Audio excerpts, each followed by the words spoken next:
亲爱的弟兄姐妹，大家平安。在主日与大家分享圣经的信息，盼望能够邀请各位弟兄姐妹，通过今天经文的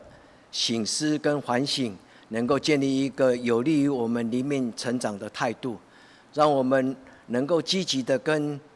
阿爸天父说：主啊，愿我活在你的面前，我要一生活在你的面前，也愿圣灵帮助我，能够真实的经历到天父上帝他充满我们的那种生命上的造就。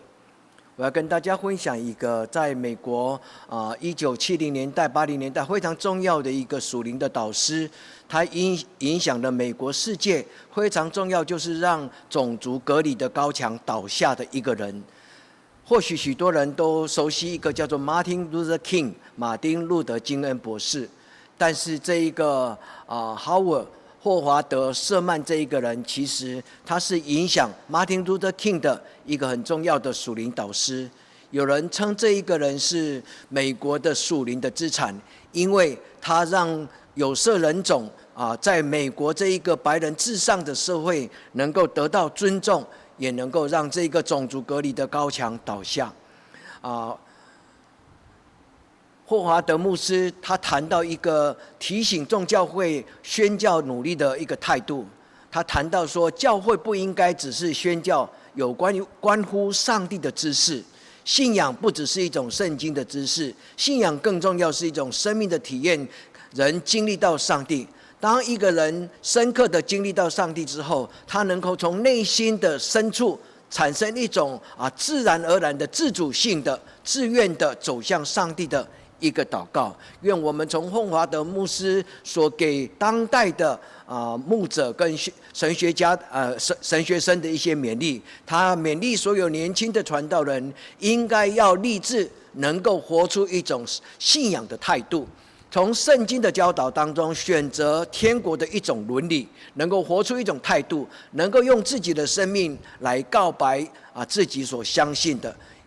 活出真正的信仰在他自己的生命当中。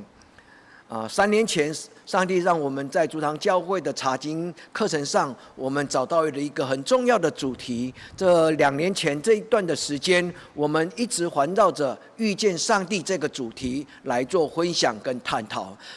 弟兄姐妹一起通过圣经的经文，我们第一个我们谈到怎么样去遇见上帝。第二个，我们谈到怎么样从圣经的教导遇见耶稣基督。第三个，我们谈到怎么样通过圣经能够遇见圣灵。遇见上帝不再只是一种圣经的知识，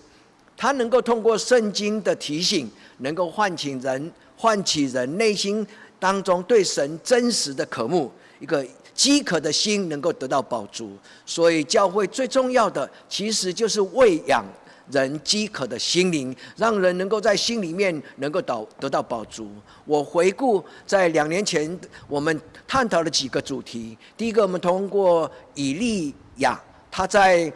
征战的过程当中，他自己的沮丧，那神重新的呼召他，神来到他个沮丧的先知躲在山洞里面的以利亚，神问他说：以利亚，你在这里干什么？以利亚说：主啊，我岂不是为你热心征战吗？但是众人要索取我的生命。他心里面觉得不满跟恐惧。神说：你出来，重新站在我的面前。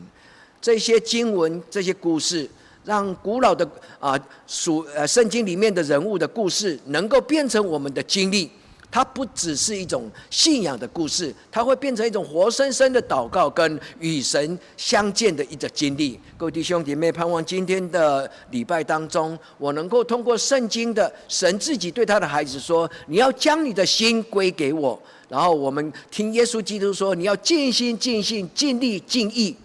用全然的生命来追随天国的福音，用全然的态度来敬拜更热爱我们所敬拜的神。让我们通过今天的经文能够得到引导，能够真实的如同丧失了信心跟盼望的以利亚，重新出来站在耶和华的面前，能够坦然的与耶和华面对面。今天我要跟各位弟兄姐妹分享的每一个基督徒必须重新的跟神求说：神啊，让我重新的，让我能够真实的活在你的面前。保罗曾经在哥罗西书里面谈到一个教会很重要的使命，也就是保罗自己一生的努力。他说：我蒙召成为耶稣基督的门徒使徒，我们是尽心尽性尽意尽力来传扬他，用各种的圣经的属灵的知识来劝诫来教导，将所有的人能够完完全全的在耶稣基督里能够完完全全的引到上帝的面前。各位弟兄姐妹，盼望今天的礼拜当中，通过圣经的分享跟圣灵的帮助，在网络上网络前的所有的弟兄姐妹，愿今天的经文能够鼓励每一个我所在主内的姐妹弟兄，能够真的从心里面渴望能够与神同行，能够一生活在上帝的面前，也享受神爱的浇灌。你愿意吗？各位弟兄姐妹，在今天这几个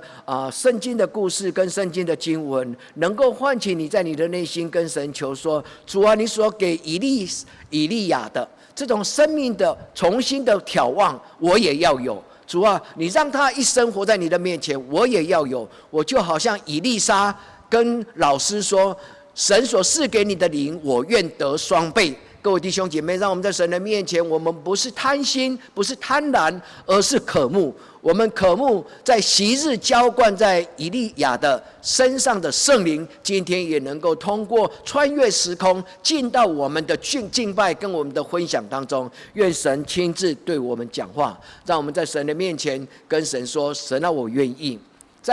在灵修当中有几句slogan， 第一个 slogan 叫做 Coram Deo， 第二个叫做 Coram Deo。 这两个字的意思，第一个字是活在上帝的面前，那个 Coram 的意思就是与神面对面，上帝临到，上帝来到我们的当中，上帝的灵性，上帝的造访，上帝他站在我们的面前。各位弟兄姐妹，这是所有的灵修当中来邀请每一个愿意在神面前重新领受生命的浇灌的人对神所说的话：神啊，我要活在你的面前。亲爱的弟兄姐妹，让我们的今天的祷告蒙垂听，圣灵将天父的大能跟他自己的脸的光照能够照耀在我们的生命当中。第二个 Coram Deo 的意思就是我心向神。 Coram 这个字在英文我们称为 Cor 就是心，我们的心它是来自于圣经的原文希腊文。我的心啊，你为何在我里面忧伤？我们的心经常是充满了许多的情绪跟对环境的一个回应。愿我们在今天我们跟神求说：除了你以外，我没有什么可依靠的，我唯独在神的面前将我的心摆上，我心向你。我在神的面前终其一生活在神的面前，我的心为单单的献给主耶稣基督。那我们在今天的面前跟神祷告说：主啊，让我活在你的面前，我愿心向你，我心归向你。其实这是今天我要跟大家分享的耶利米书最重要的这一段经文。耶利米书他给我们的一个鼓励。上帝对先通过耶利米先知耶利米对以色列人说：我要赐给他们认识我的心，知道我是耶和华。他们要做我的子民，我要做他们的上帝，因为他们要一心归向我。阿们。主，照你所说的话，我们愿意的顺服，我们愿意将我一生、我的心思意念全然的向你摆上。让我们在神的面前跟神说：我愿意。各位弟兄姐妹，今天的经文唤起我们每一个礼拜来敬拜上帝的时候，我们都来到圣殿的时候，我们就跟神说：神啊，我要一生来敬拜你，我要一生活在你的面前，我要恭恭敬敬的矗立在你的施恩宝座前，在你的祭坛前。神啊，让我能够用属灵的眼睛跟我的内心被你充满，知道你真的与我同在。各位弟兄姐妹，通过礼拜跟灵修安静的向往跟祷告，圣灵能够唤起我们对神的重新在神的一种渴慕。遇见神是一件幸福的事情。古今中外有多少的教会的故事谈到了遇见神的生命得到改造。今天我刚刚跟大家谈到了霍华德，他就是其中的一个。等一下我要跟大家谈到的一个叫做陶乐斯这一个姐妹。这个姐妹因着遇见神，她的一生就有一种很重要的抉择：到底我要选择上帝呢，还是要选择我的婚姻？陶乐斯这个姐妹在美国成为一个非常重要的劳工的一个推手，劳工运动跟关怀弱势者、关怀劳工的一个非常重要的天主教徒。她是神的女儿，大能的仆人。各位弟兄姐妹，她的一生的最大的转换，就是她选择上帝，而胜过于她选择婚姻。各位弟兄姐妹，当她选择了上帝之后，她有很多跟神深深的交往。她觉得上帝是她一生最大的幸福，甚至到她最后临终之前，她的好朋友，也就是她的家庭医生，来到她的最后的她的床边陶乐斯跟他说：“我一生最重要的选择，跟我一生最大的幸福，就是我将上帝摆在我的内心当中，他在我的生命就一直那么长的时间来陪伴我。”各位弟兄姐妹，这是与神同行，活在神的里面，在爱的里面与神相见的一个幸福的一个感觉。各位弟兄姐妹，如果这是神与人相遇的幸福，那岂能够只有一次吗？各位弟兄姐妹，如果基督徒只有一个蒙召那一刹那，决志信徒领受洗礼悔改那一刹那那一次，那我们的一生岂不是很孤单吗？各位弟兄姐妹，不是的。以马内利的上帝所应许我们的这种幸福是天天的，天天与复活的耶稣基督同行，这种幸福是一辈子的。所以如同大卫说上帝的恩典是一生之久，上帝的恩典是一辈子的。愿我们在今天的这个敬拜当中，我们在神的面前重新跟神呼求说：神啊，我相信你给我的恩典是一辈子的，一生之久，我愿跟你同行，让我终其一生天天与你复活的灵能够同在。遇见上帝是灵修当中我们称之为神圣的奥秘，是每一个基督徒所必须经历的经验。这种的经验会转化我们的生命，会让一个孤单的人，让一个心里面充满沮丧的人，重新在神的面前，生命得到盼望的眺望。各位弟兄姐妹，愿今天的分享跟空中的敬拜，能够让我们不论身处何处，你跟我们都成为享受神福音的孩子，我们都成为享受耶稣基督应许的他的门徒。他说：我来是为了让人得丰盛的生命。愿今天的敬拜，所有的弟兄姐妹，我们的生命那些沮丧、孤独、不确定性就离开。上个礼拜我跟各位弟兄姐妹分享了圣经77篇的作者他内心的感叹。在诗篇的77篇，那一个作者叫做亚萨。亚萨这一个圣经带领敬拜赞美的一个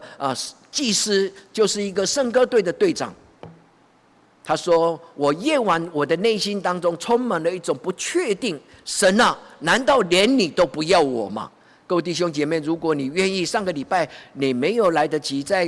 这个网络上我们一起领受神的话语的话，今天你可以通过今天的分享，回到你自己的家里的时候，你可以重新打开诗篇，读77篇。亚萨那种心中的不确定，神啊，难道连你都不要我吗？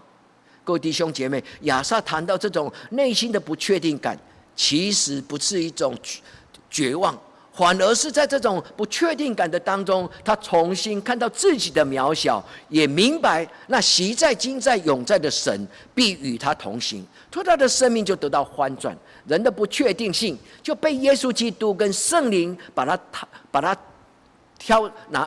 拿掉。各位弟兄姐妹，让我们在神的面前能够交托我们这种生命的不确定性，让神用他的手来抚摸我们孤独的心灵。在神的面前，我们将这种沮丧的失望的心就拿出来，从我们的内心拿出来，跟神说：神啊，我将这种沮丧的不确定就交在你的手上。我深深的相信没有什么事情能够隔绝你对我的爱。这是上个礼拜回应亚萨的这种不确定性，我们引用了保罗他给弟兄姐妹的鼓励说，没有任何一件事情，不论是生或死，没有一件事情或任何一个人能够隔绝神对他的孩子的爱。这是爱是永不止息。各位弟兄姐妹，今天我们延续上个礼拜这种沮丧的祷告神用他的回应告诉我们，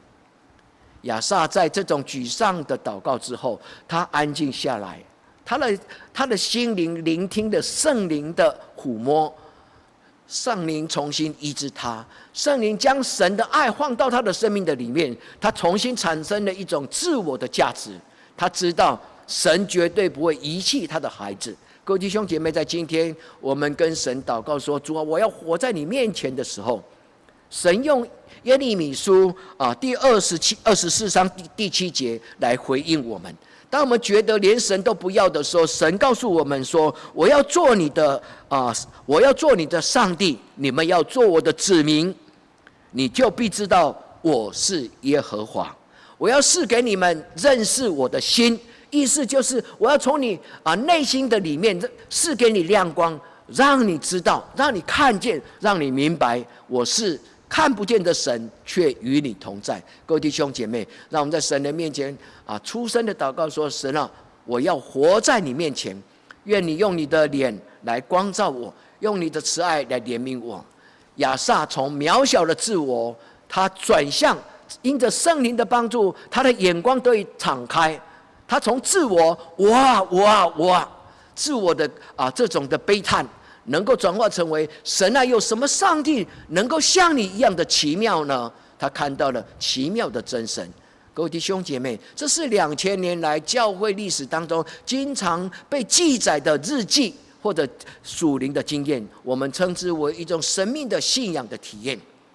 信仰绝对不能够只是一种知识。刚刚我用霍华德教导神学生的话语，也提醒众教会的这种渴求。我也跟各位弟兄姐妹来做分享。身为一个牧师，讲圣经的知识比较容易，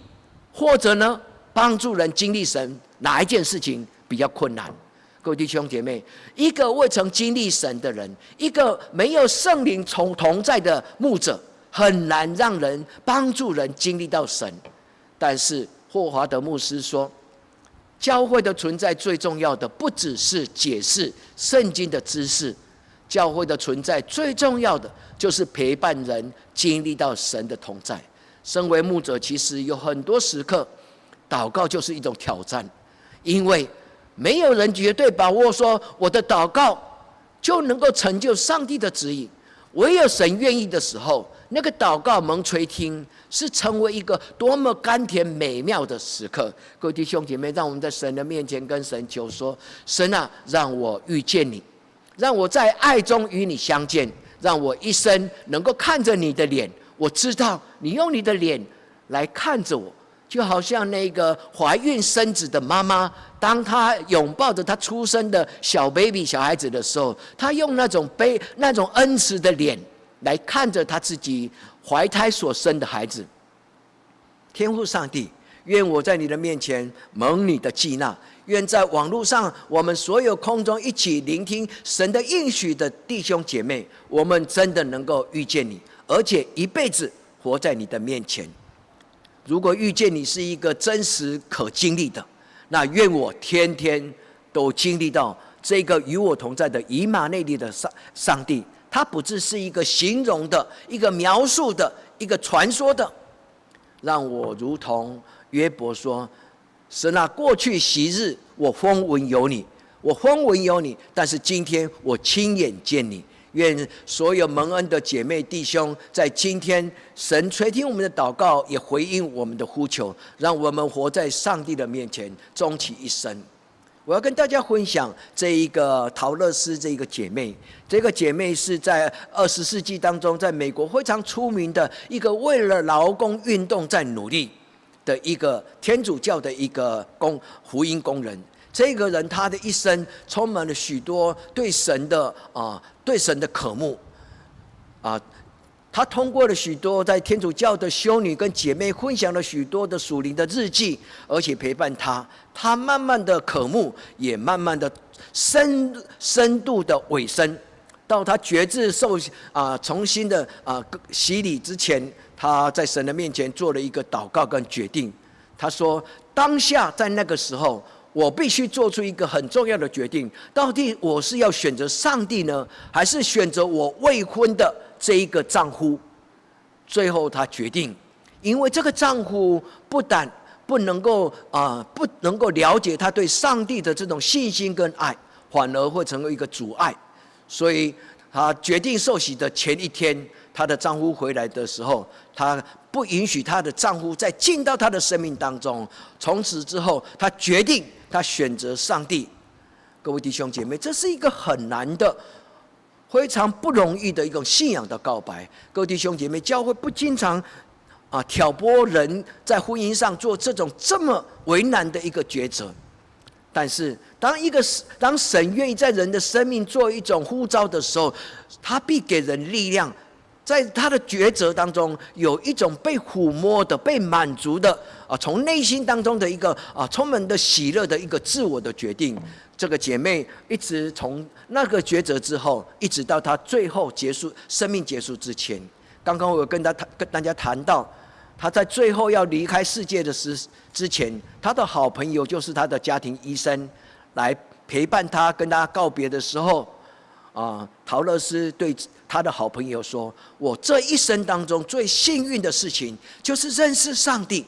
我一生当中最幸运的事情，就是让神进到我的生命的里面，我将神摆在我的内心，而且那么长久的时间 ，God never fails me。我的上帝从来没有让我失望过。各位弟兄姐妹，你相信这种的经验能够在你的一生当中成为神给你的应许吗？我深深的相信，我也深深的知道，神绝对不离弃渴慕他的、孤独的、心里面有很多不确定的。陶乐斯在爱情当中对人生有许多的不确定，他在寻找生命的幸福，从爱情当中并不能够就完完全全的满足他，哪怕是他的这个情夫是那么有的才华洋溢的，是那么一个那个英俊可爱的一个对象，但是最后陶乐斯愿意放下他的生命，全然的活在上帝的面前。各位弟兄姐妹，这种的选择是每一个基督徒在我们生命当中都必须做一种降服的，让我们在神的面前能够真的享受到陶乐斯他在神的面前所享受生命的甘甜。陶乐斯通过这些属灵的长辈对他的引导，他读过一个叫做凯瑟琳的天主教的修女的日记。从凯瑟琳的日记当中，他得到很大的感动，因为凯瑟琳在他的日记当中谈到了许多读圣经的分享，比如说凯瑟琳他读到了以何西亚书里面谈到神的情书，神跟他的孩子说，跟以色列的百姓说，我必对你的心讲话。凯瑟琳当他读到这一句话的时候，他从一个女性的敏感，从一个女人的敏感，他好像被神的爱所触摸到。他说，神的话语就好像一封情书，神对我说，我必用情意绵绵的声音对你的内心讲话。主啊，就算是一个男性的牧者，当我听到这一个凯瑟琳的日记在描述他跟神的关系的时候，我深深的知道这种的爱意是多么的甘甜跟可贵。各位弟兄姐妹，这不是来自于人的情爱，而是真正在灵里面神的满足。各位弟兄姐妹，圣经称这个爱为阿嘎佩，而不是 eros， 而不是人的情欲的爱，而是一种完整从天上而来的爱。各位弟兄姐妹，愿我们在今天做礼拜一起分享神的话语的这种神圣的敬拜的时间当中，让宣讲的跟聆听的，我们都在神的爱的里面得到饱足。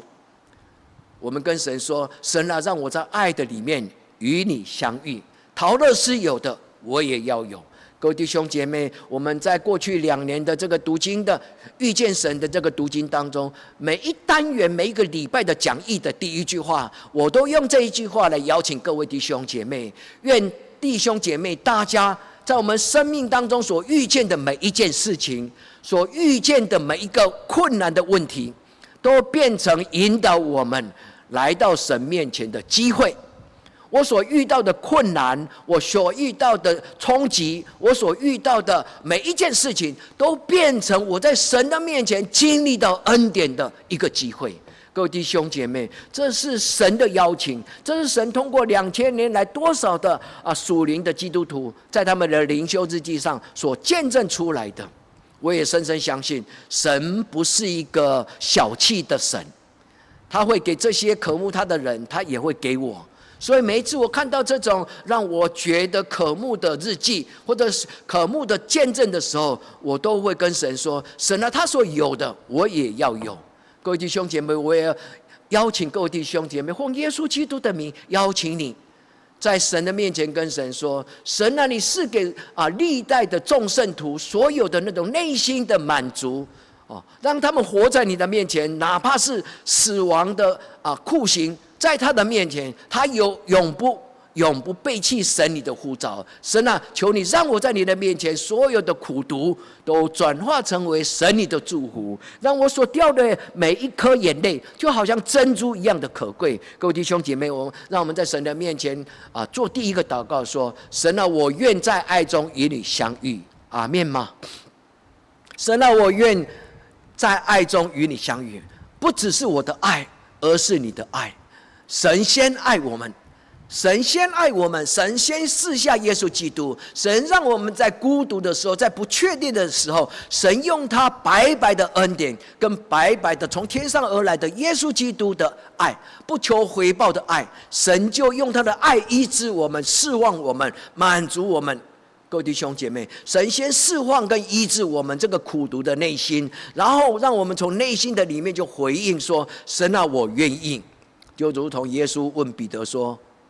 你爱我吗？各位弟兄姐妹，当我们被神所爱过的人，我们就知道神的爱是完全不求回报的。刚刚那个凯撒林，就是影响了陶乐斯的那个凯撒林，他就是终其一生在灵修的过程当中，建立了与神在爱中相遇的一辈子永不放弃的人。所以在他的心灵的里面，他不只是相信，而且是经历。他经常跟人炫耀说，神赐给他一个蒙召的戒指。我们听说天主教的修女，当她真的委身，而且被接纳成为修女的时候，他们会有一个来自于教会给她的与耶稣基督立约的，终其一生守贞洁，能够终其一生的将生命献给主耶稣基督的那个会戒教会给她的戒指。凯撒林他不只是拥有那个教会给他的戒指，他经常跟他的身边的弟兄姐妹分享说：我的手上有一个耶稣基督给我的钥匙，我是耶稣基督的心腹，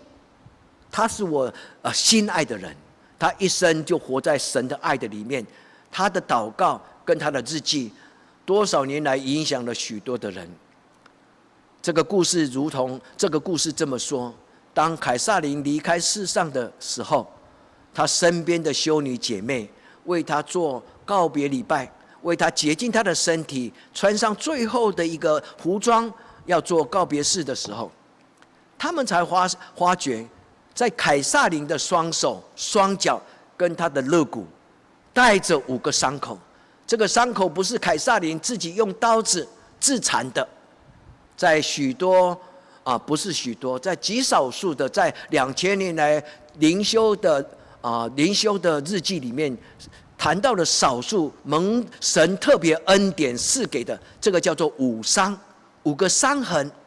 这种的荣幸恩宠，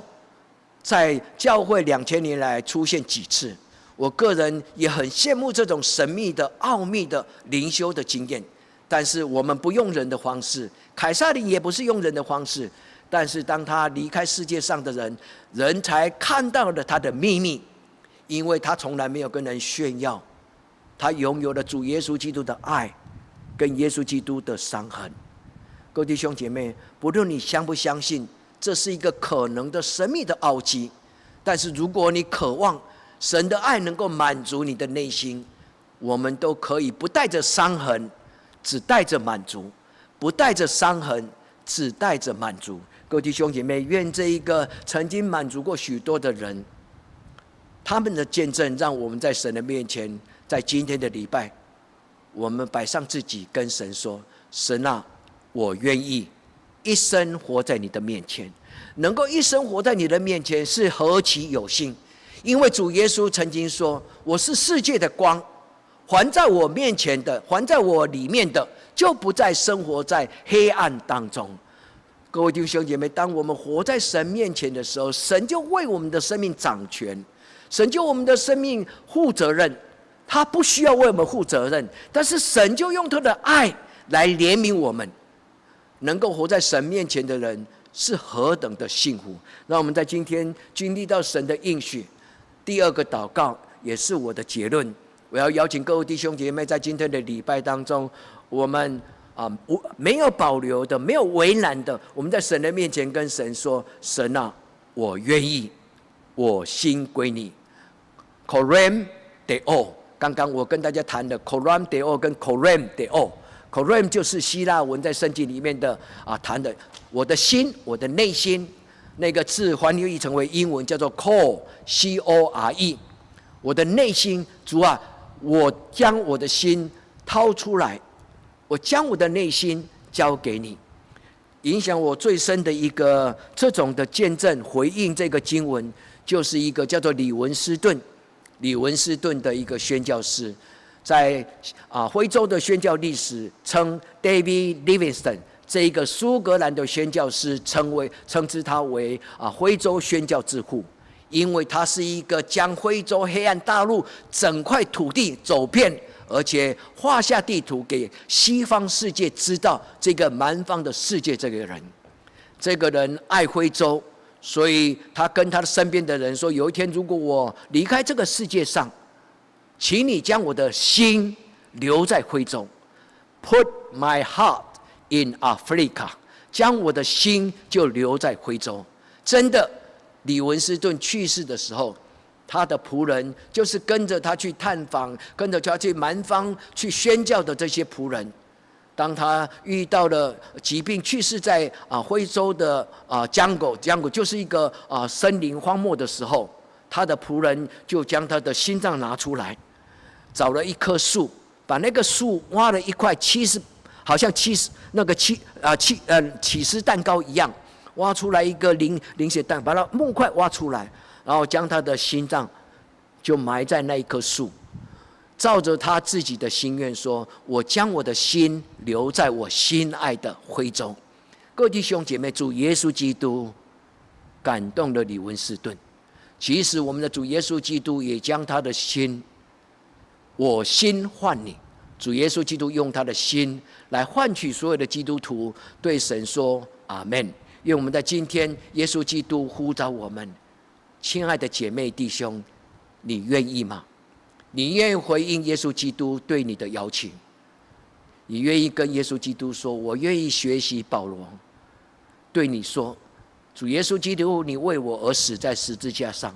从今天开始，我天天为你而活，我要为你而活，我活着就是耶稣基督。主耶稣基督的邀请，我们跟神说：主啊，我愿意。今天的第二段的经文，在教会礼拜当中，我们把它列在金句。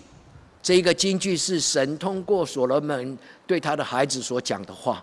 我们可以把它当作天父阿爸天父他今天在主日当中对我们讲的话。我们的天父耶和华他说：我儿啊，要将你的心归我，你的眼目也要喜悦我的道路。各位弟兄姐妹，让我们在神的面前说：阿爸天父，我愿意，我愿意将我的生命交在你的手上，如同五饼二鱼。我愿意学习耶稣基督，将这一个饼能够高举祝圣，然后拨开。主要照你的旨意使用我的生命，我心归你，我的眼目也愿意看见你所摆设所指引我的一条义的道路。愿神与我们同在，也深深的祝福我们。当我们在神的面前来回应神通过耶利米先知对我们的呼召，他说：“我必应许他们，我必赐给他们认识我的心。”我们跟神求说：“神啊，让我能够用属灵的眼睛看到你与我同在。我愿将我的心全然的献给你，在你的面前成为你的孩子。我明白耶稣基督对我的邀请，尽心、尽性、尽力、尽意。”各位弟兄姐妹，这4句话是非常重要的，因为这句话是通往永生的4个态度，通往永生的4个态度。尽心的意思就是用你所有的心思意念，用你的灵。我的内心当中有圣灵的同在。尽心，尽性呢？性就是英文翻译成 soul， 就是我的灵魂。灵魂是代表，一般来讲，我们谈到人生命的存在的情绪。在我的里面有一种情绪不受安慰，在我的里面有一种情绪充满了情欲，在我的里面有一种情绪是被神分别为圣。各位弟兄姐妹，尽心、尽性、尽力。尽力是指用我们的身体来敬拜上帝。我们不只是用我们的耳朵来听到，我们用我们的手、用我们的脚来行道，这个叫做尽力。最后呢，尽意。尽意的意思就是我要用理智祷告，我也要用感性祷告。主啊，我要将我的理性带到我的感性的里面。主啊，我要将我的感性带到我的理性的里面。愿圣灵将这个我们的灵命当中的4个很重要的态度，能够讲解给亲爱的姐妹跟弟兄，让我们同得这种造就。在我们的在我们的心里面，在我们的情绪的里面，在我们的身体，在我们的意念的里面，都能够分别为圣。在神的造就的里面，我们跟神说：“神啊，主耶稣基督，我了解你跟我谈到的旧约里面所谈的，在生命记里面谈的尽心、尽性、尽意、尽力，这种4个全然的敬拜神、分别为圣、爱主你的上帝。”主啊，我知道这个是一个全然的，是一个全人的，是一个全生命的、整全的生命的敬拜。主，以前我知道我所做的不够，但是今天我愿意开始学习这种全备的敬拜。愿圣灵来帮助所爱的同属耶稣基督的弟兄姐妹，让我们成为神所爱的宗仆，让我们成为天父上帝所爱的他所爱的孩子。我们同心来为决志做祷告。天父上帝，我们能够同蒙召成为你的孩子，能够归给耶稣基督的教会，在你的教会的里面成为属灵的团契，何等的幸福！愿你所赐给我们的幸福，不只是短暂的一时的单一偶发的事件，而是终其一生我们能够经历的、活泼的、是真实的。愿我们能够在爱中与你相见，愿你的圣灵帮助我们能够一生活在与你相同在，愿我们一生能够活在你的面前，这是我们一生的祷告。愿你垂听、怜悯跟帮助。祷告奉耶稣基督的圣名求，阿们。